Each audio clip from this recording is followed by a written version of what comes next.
to go to the US. How are the US markets and how are they relevant for the Netherlands and Europe? Here to talk is Liz Burdock.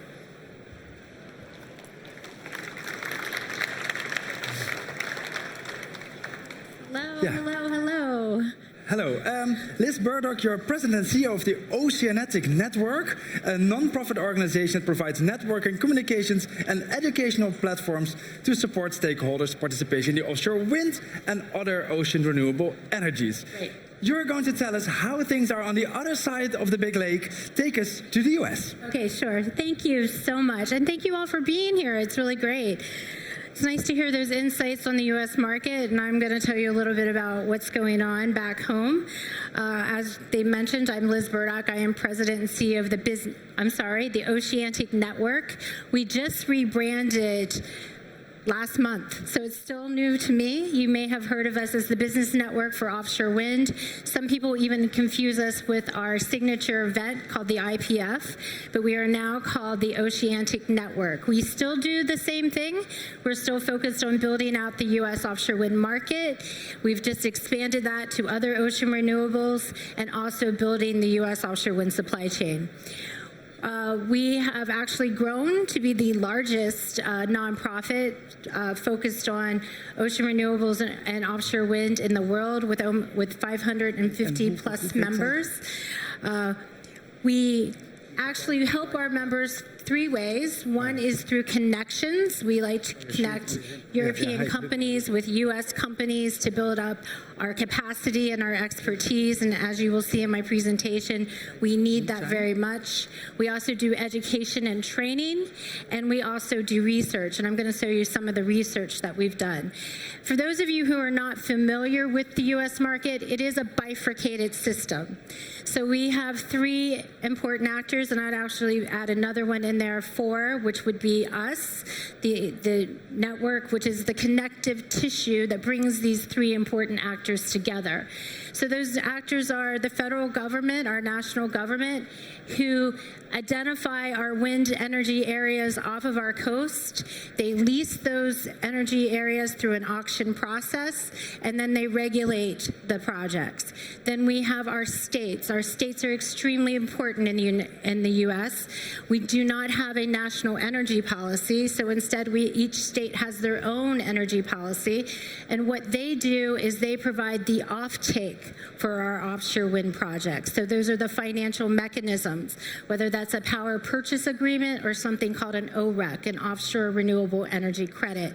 And then finally, we have our developers, who are our leaseholders, who buy the rights to develop our projects and then work through the development process. At the federal level, we have been extremely fortunate to have the Biden-Harris administration come into office.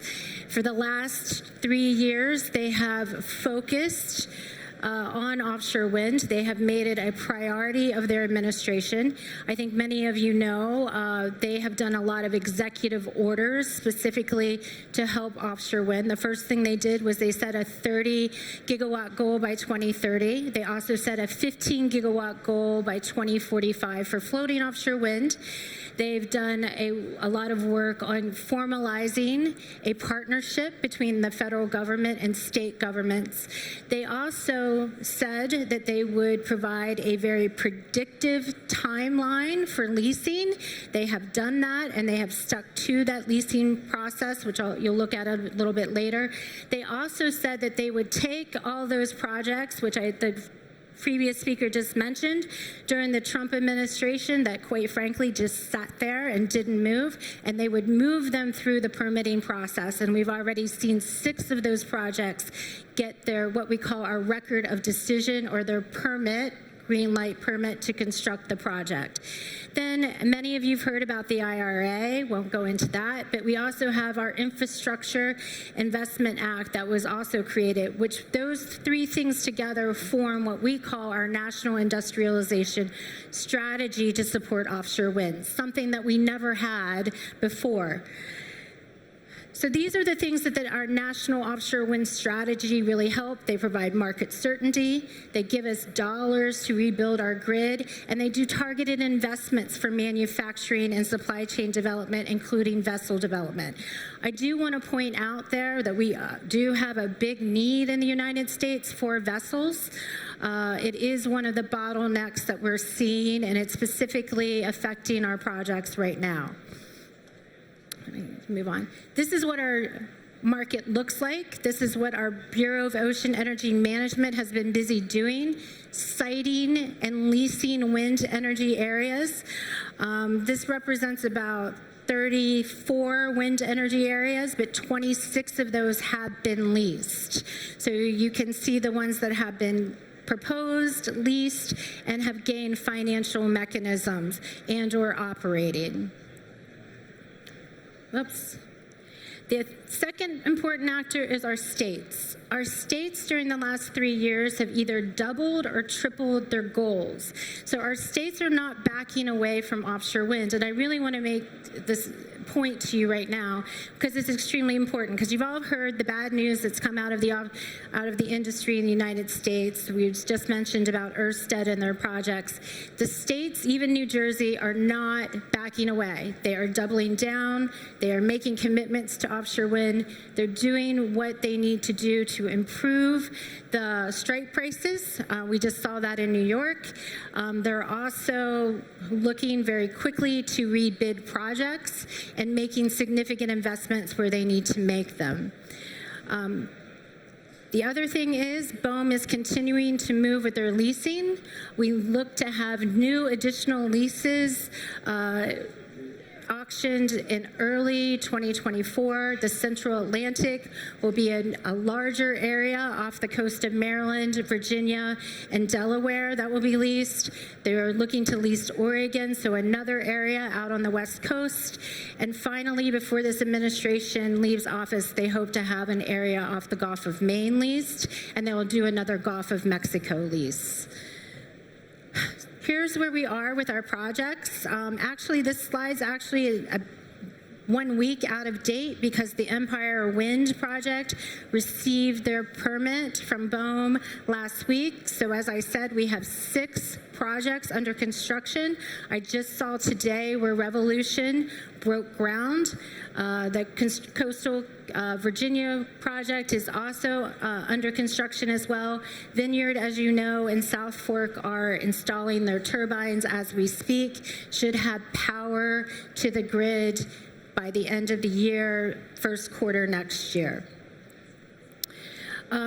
Component manufacturing. We've seen a lot of component manufacturing investments, and this is not with the IRA yet. I want to make that clear. This is before we've had IRA, so you can see where the manufacturing of the components is starting to take shape in the U.S. This is a slide of both our component manufacturing, our port infrastructure developments, and our vessel building. So we have 12 shipyards now that are actively building, I believe it's about 23 vessels. That's from CTVs, OSVs. We have a rock installation vessel under construction. We have our first WTIV under construction. So we have some of our vessel fleet, but not nearly enough. This is just a big macro overview of the U.S. market. You can see the states have now committed with a goal of close to 90 gigawatts of offshore wind power. We have clear, this is important, clear financial offtake for 45.8 of those gigawatts. So that means that there is a funding mechanism attached to those gigawatts. And we have 15.2 gigawatts under construction right now. During the last 3 years, we've seen almost $26.3 billion invested into our market. And we've had about 1,500, almost 1,600 sub-supplier contracts given out across those projects. And that's something that we track every single day at the network as where we are in this market. So here's our challenges. Nothing new, nothing that any other country isn't facing. Transmission, supply chain capacity constraints, workforce constraints, local concerns as it relates to NIMBYism and viewshed issues. You know, we're also part of the larger market. We've always said, you know, you can't look at the U.S. in isolation. It's part of the larger global market.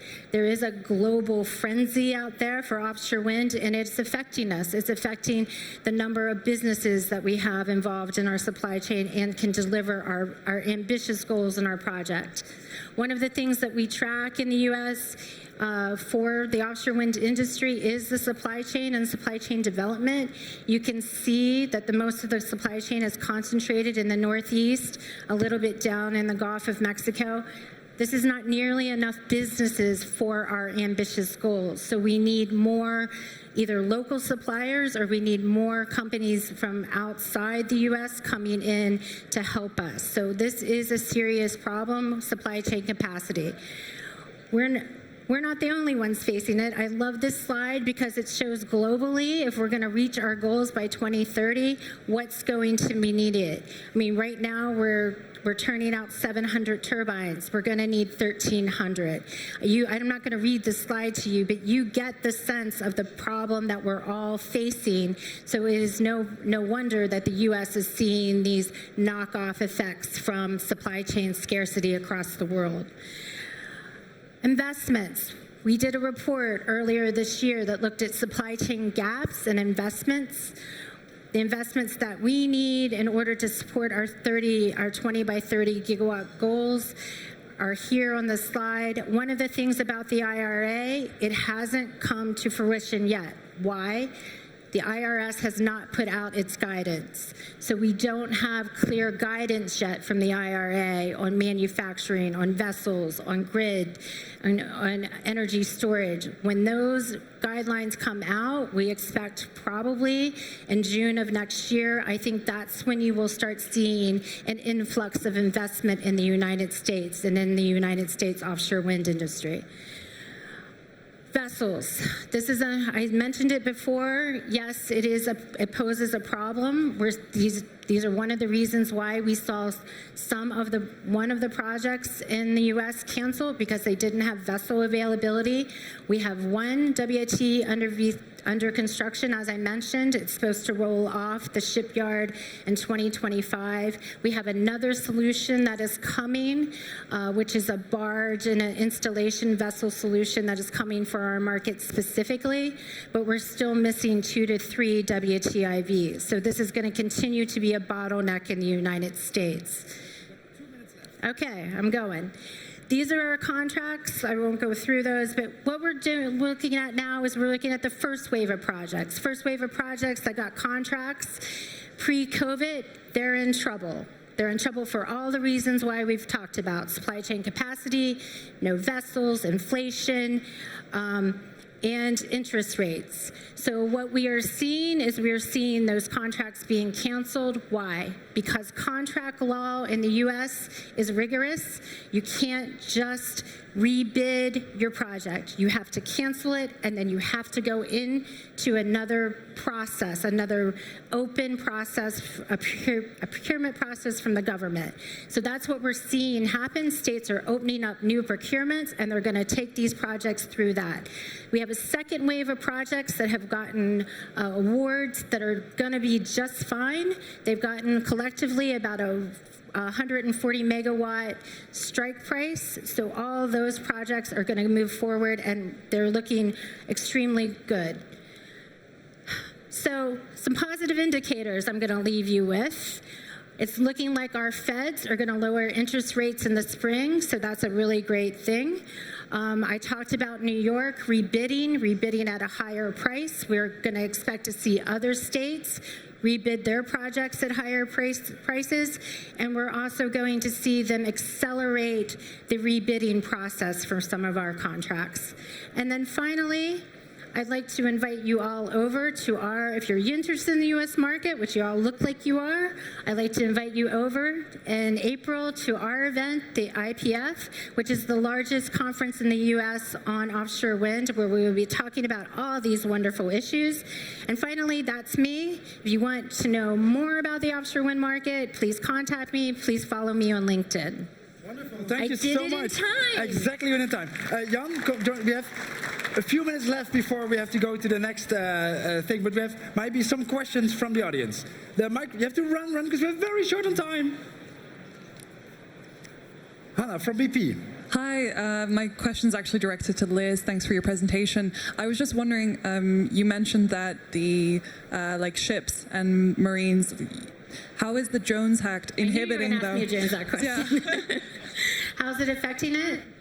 So obviously it is creating a bottleneck in the United States. You know, I think we all know that. I think that but the Jones Act isn't going to go away. So I think that this is something where we, as the U.S., need to collectively resolve this issue. And, you know, we were really, quite frankly, hoping that the federal government at some point during the last 3 years would step in. They haven't stepped in a way that we thought that they should to help solve this problem. So I think the states are now going to start to control their own destiny and look at some solutions for this vessel issue. Okay, yeah, clear. Do I see more questions? No, you've been very clear. The EU, the US, competitors or collaborators? We're working together, obviously. We're collaborators. Yeah. I don't see us as competitors at all. I mean, I think we're all in this together. I don't know how you feel, but I mean, and I think that we need to collaborate and to come up with the solutions to some of our same challenges that we face. Should Dutch and EU companies be afraid of US companies coming to our markets? No. We love GE. They build great turbines. We love them as much as we love Siemens and Vestas, obviously. Okay, so we're going to have a joint cross-Pacific collaboration. Yes. Cross-Atlantic. I think, if you look at this, obviously there's a worldwide market for offshore energy, and I think anybody working in the sector looks at it as basically as a worldwide market. The Jones Act specifically is interesting because it increases costs. So our developers are currently active. They are installing turbines offshore New York, and we use a barge. So the turbine is being put on a barge with a US flag and then being sailed out offshore, and then it's being taken off the barge on a Dutch vessel, and then we bring it up, the turbine. And obviously we do things differently here because we go into the port with the vessel and the installation vessel, and we take it off. We take it offshore. I did notice that your market is still working great because your costs for the vessels and the installation capacity are lower than in Europe. So there's something to be learned there from us, the way you're doing things. But you can learn from us that a free market works better if you want to progress together. And should we be together afraid of China? There's a great Chinese proverb, a big problem becomes a small problem, and a small problem basically is no problem. I think that really counts for Chinese turbines and offshore energy competing with us here in Europe. Yeah, I don't see us being afraid of China. I think that I think it's really important. I don't know how you feel, but I do think it's important that we do develop, again, I think that there are some homegrown solutions that work specifically for the U.S. market that are not necessarily going to work in other places because there's cultural differences, there's a regulatory framework that's different. So I think that's important, but I don't see us having a problem with working cooperatively together or with China as a problem. I think culturally we have more in common with the United States. Our democratic system, the enlightenment, and also the free market.